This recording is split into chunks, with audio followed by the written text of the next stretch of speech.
Hey, what's up, everybody? It's just Charles, and welcome you guys to another episode of the Dreamerspro Show, where we cover everything from sports, hot topics, classic debates, entertainment, and when we give you guys a fresh perspective on things and how we see them. And boy, oh boy, do I have an episode for you guys in today that I think you guys are going to enjoy. So let's just sit back and let's get into it here. So, as y'all know, we love producing these Michael Jordan videos on this channel. Apart from the fact that it pisses off some people, which I gotta say, I really enjoy it. Like, it's great. Like, I really enjoy it.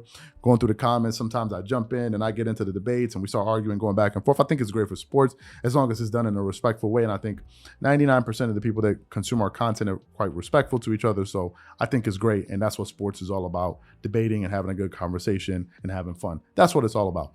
But I've noticed that every time we produce these Jordan videos, it gives moi, an opportunity to learn even more about the dude's greatness. And the more I research the career of Michael Jordan, the more I'm left in total amazement. If I'm being honest with you. So much, in fact, that I have come to the very serious conclusion, and that conclusion is this.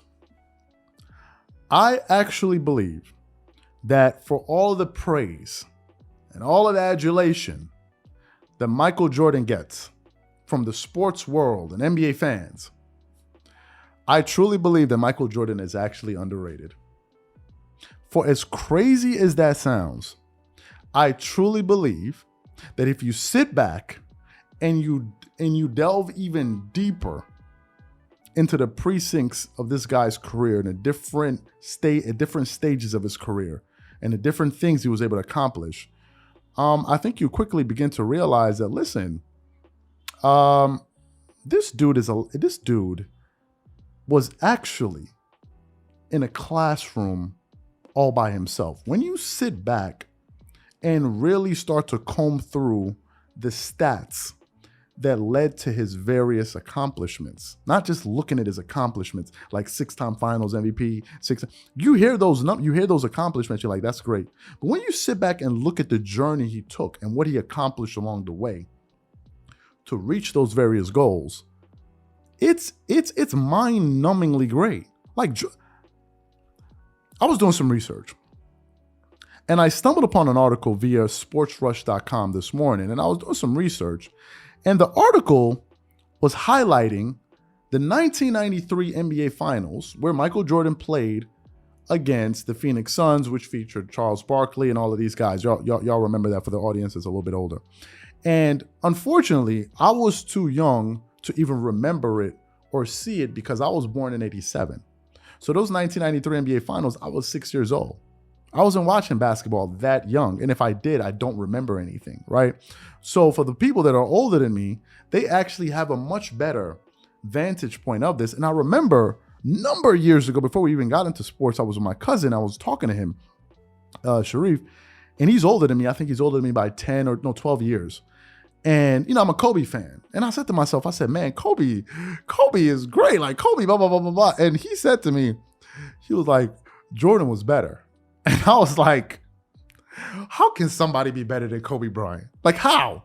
I'm watching, I'm like, what basketball player could play basketball better than this guy? Who's the guy? And he said to me, yeah, Jordan was better. And I remember finding a video online about this guy talking about Kobe's numbers were better than Jordan in a certain aspect. And I sent it to him on Facebook. He didn't even respond to me.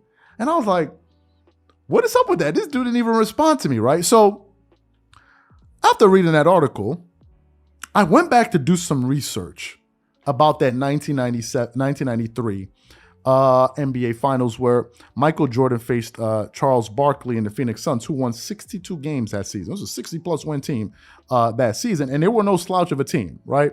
That team was the number 1 rated offense in the NBA that year. They were scoring about 113.3 points per game, and they were the 9th rated defense in the NBA. They were giving up about 106 points per game. If you look at this Boston Celtics defense, if they played in today's NBA, they would probably be like a number 4, number 3 ranked defensive related, or top 5 defense, let's say, if you related them to the NBA's game, or today's NBA's game in the present day. You get what I'm saying, right? So I went back and looked at some of Jordan's individual performances during that series, because the Bulls won that series in 6 games. And let me tell you guys what I was able to unearth. Jordan scored at least 40 points in 4 of the 6 games. That's where we start. In one game, this dude scored 55 points. He finished the series averaging 41 points per game. I mean, like, what are we talking about right now? 41 points per game, 8.6 rebounds, 6.3 assists, 1.7 steals, and he shot 51% on the series. On the series. Jordan is the only basketball player that I've closely observed or researched that actually gets better the further he goes into the playoffs. That's very strange. Ladies and gentlemen, that's not normal. Do you know why? Because usually the longer you're playing in the playoffs, usually players' numbers start to go down because of the wear and tear. Usually you start racking up injuries and you just get tired because it's a grueling 2.5 month campaign. If you're going to make it to the NBA final, or a 1.5, 2 month campaign, if you're going to make it into the NBA finals. So for the simple fact that this guy was getting better, he didn't have the modern, advances in nutrition, recovery, technology, all of these different things. He didn't have any of that. He was playing back then. And somehow this guy was able to average over 41 minutes per game during the entire playoffs back then. And his numbers were getting better. Let me give you guys a freaky stat line. Jordan's stats for the entire playoff run in 1993. Think about this. Think about this for a second. This is why when I say the further you go in a rabbit hole, the scarier it gets. It's crazy. If you guys want to sit back and really analyze Michael Jordan's career, it will start to crack your brain of just how good this guy was. Let me give you some stats. During that playoff run, he averaged 35.1 points per game. 0.9 in blocks, 2.1 steals, 6 assists per game, 6.7 rebounds.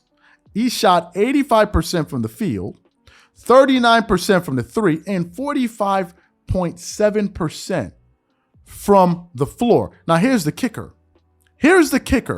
I think in that season, I believe I have the stats here from that season. Michael Jordan played, get this, 78 of the available 82 games he virtually played. He virtually missed one game every quarter of the season, right? Every 20 games he missed one game. No. Yeah, every 20 games he missed about one game, right? That's the first. So it's not like as if he played 60 games and it's not like Kyrie Irving that missed an entire season, came back with fresh legs. No, this guy played the entire regular season campaign. And if I look at his minutes that season, I'm not sure if we have it. Yes, that year, Michael Jordan averaged, if we're looking at his minutes, he averaged 39.3. He averaged about 39.3 minutes per game in the regular season. I hear the freaky stats. This is why I say the more you really start to look at what led to those accomplishments, you realize this guy was on a completely different level, folks. That same season, Jordan led the league in steals. He led the league in scoring. He made the all-first defensive team. And he won the finals MVP in that same year. Who has had a regular season like that? Who has seasons like, and this is just one of like maybe 8 or 9. It's weird. Jordan is like weird good. He's freaky good. It's like you sit back and you think about all of this and you're like, what made me think Kobe was better than Jordan? This is coming from a Kobe fan. You're like, how can somebody be this good? Like, I knew Jordan was the GOAT. I knew this. But I just discovered this morning. And I already knew he was the best player of all time. It's crazy. So to me, I don't think there's no one in this era of basketball or in the last 20 years that could have had a career like Michael Jordan. That includes Kobe. That includes LeBron. There's no one. There's no one. There's nobody. And if there is the person, why didn't they ever do it?